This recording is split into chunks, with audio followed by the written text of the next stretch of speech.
Breanna Stewart hasn't hit one from there tonight. Arike Ogunbowale has 4. To the spot, jumper, short. Stewart on the glass. Ogunbowale open. Sidestep three-pointer. Drives it. Missed. Comes all the way back. They're going to the championship in Miami. It's a delayed sequence for Stewart to get to the line. The Unrivaled co-founder and the missed captain. The lone returner to missed the playoffs last year. Rise and fire, take cover. It's misting in Miami. Mist is the 2026 Unrivaled champion.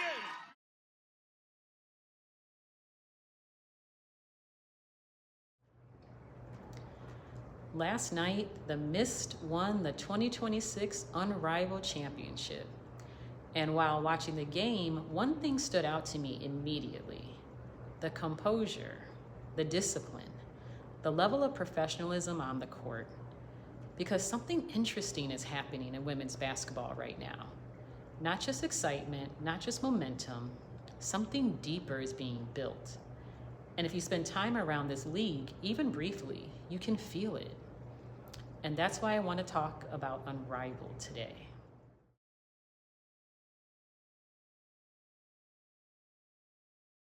My name is Casey, and over the past few weeks, my wife and I attended 3 Unrivaled games in Miami. We sat courtside, spent time in the lounge, and watched the league operate up close while it's still in its early stages. And what stood out to me wasn't just the amazing basketball, it was the environment. It reminded me a lot of early stage startup companies.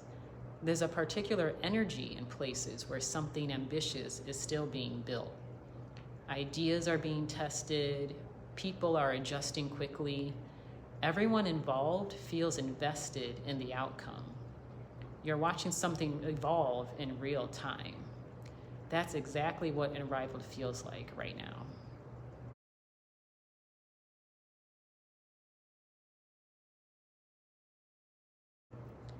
At its core, Unrivaled is a professional women's 3-on-3 basketball league that launched in 2025.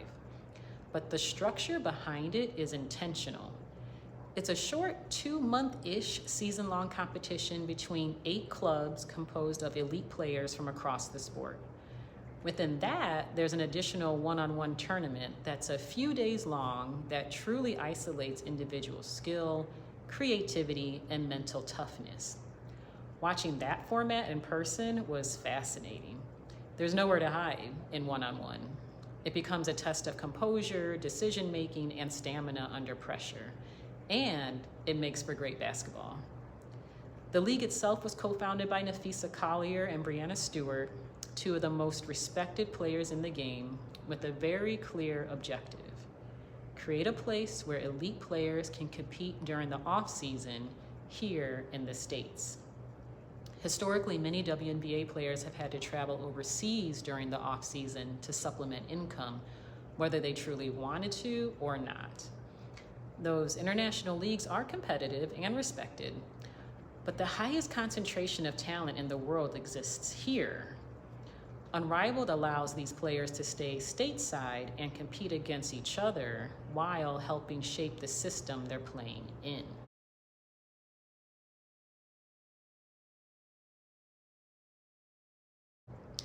One of the most important structural differences with Unrivaled is economic. The reported average salary in Unrivaled is a little above $220,000 for the short season. That's not including the free throw challenge prize money of $50,000, the one-on-one prize money of $200,000, the runner-up prize money of $50,000, and the team championship prize money of $600,000. For many players, particularly those without massive endorsement deals, that represents meaningful financial stability. And financial stability changes how athletes are able to train, recover, and prepare. It allows players to stay closer to home rather than flying across the world to compete during the off-season. This league doesn't treat compensation as an afterthought. It's built into the foundation, which shows true appreciation towards those who are making the league.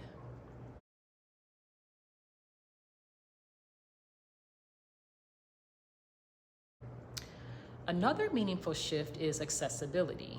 Unrivaled games are available on TNT, True TV, and HBO Max. The schedules were fairly consistent, Friday through Monday evenings, and they're simply just easy to find. Viewers don't have to search through obscure online streams or unreliable broadcasts like during the WNBA season.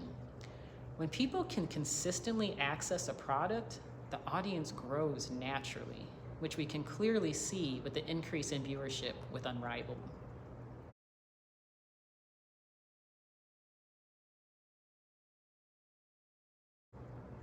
The league has also leaned heavily into digital culture.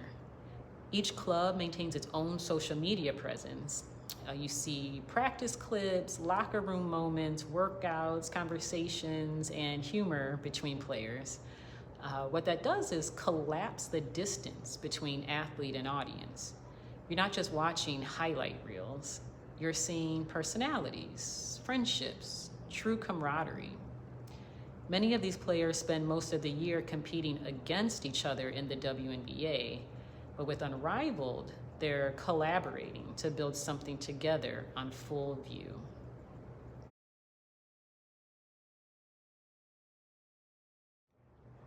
In person, the difference becomes even clearer. WNBA games are incredible, but they take place in large arenas. Unrivaled feels intentionally contained. You're close to the ecosystem, the players, the coaches, founders, investors. It feels like watching the early stages of something that is still taking shape. And there's another important detail. A large number of the players have equity in the league, which means they're not just participants, they're owners. And when people have ownership in what they're building, the energy just changes, and you can feel that.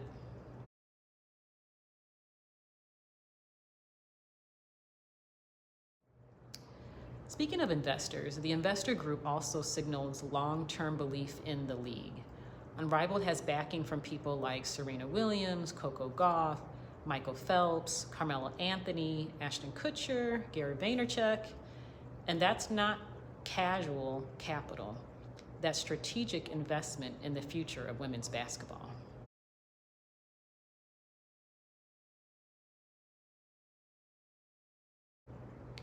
I want to pause and reflect on one player in particular. Watching the semifinals and the championship games, Breanna Stewart stood out the most, not just because of her talent, which is undeniable, but because of how she carries herself within the game and within the league. She's the captain of her team, the Mist. Again, she's also one of the co-founders of the league itself. And the way she plays reflects that responsibility. There's a quiet professionalism to her game. She's not overly flashy, not loud, not performative. She simply executes. Her footwork is disciplined. Her decision-making is controlled. Her composure never really wavers, even in high-pressure moments. And that combination of talent and professionalism sets a tone. You can tell she understands that she's not just competing, she's helping build something. For example, the semifinal game against the Breeze. Most people will remember the last shot. Arike Ogunbowale hit that final three that sent the Mist to the championship. That was no small feat, but the real story of that semifinal was composure, and it started with Breanna Stewart.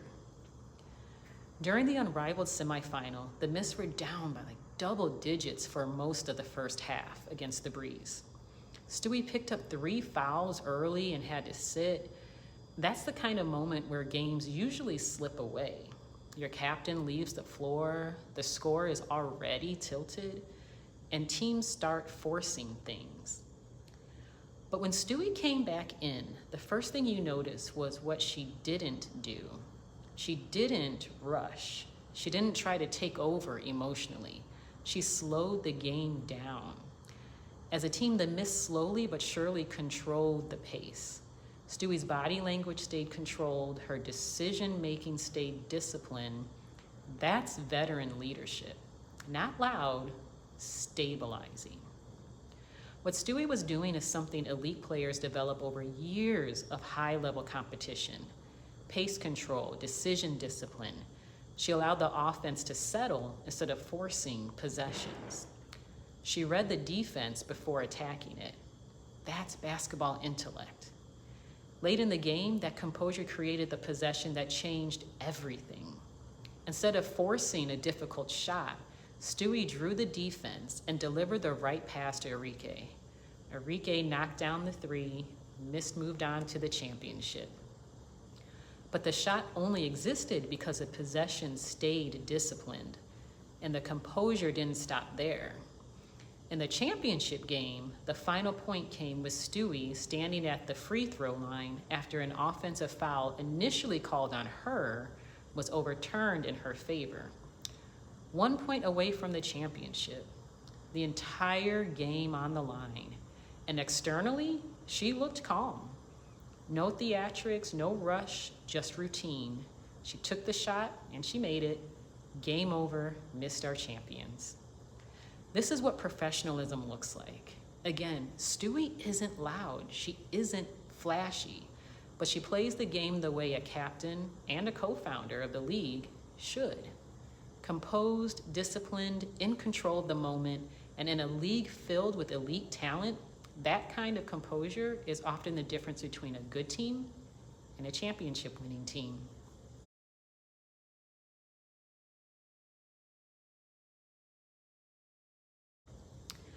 So when I think about Unrivaled, what stands out isn't just the elite level of basketball, it's the mindset behind it. You have players like Nafisa Collier and Breanna Stewart who didn't just accept the structure that existed within women's basketball. They built something new, a league designed with ownership, opportunity, and long-term vision in mind. That's innovation. And then you watch Stewie on the court. Down early, foul trouble, pressure, building, and she doesn't rush, she doesn't panic, she slows the game down. She makes the right decisions. That's composure. And those two ideas together are actually a powerful blueprint for life. When you're building something meaningful, whether it's your career, your business, your craft, you need both. The courage to innovate and the discipline to stay calm when things don't go your way. Because the people who truly move things forward aren't the loudest in the room. They're usually the ones who stay composed long enough to make the right decision when the moment arrives. So maybe the real question is this: where in your life right now do you need to think more creatively? And where do you need to slow down and lead with composure? Let me know what you think. I'm Casey. This channel explores women's sports, discipline, ownership, and the culture of excellence. Thanks for being here, and I'll see you next Thursday.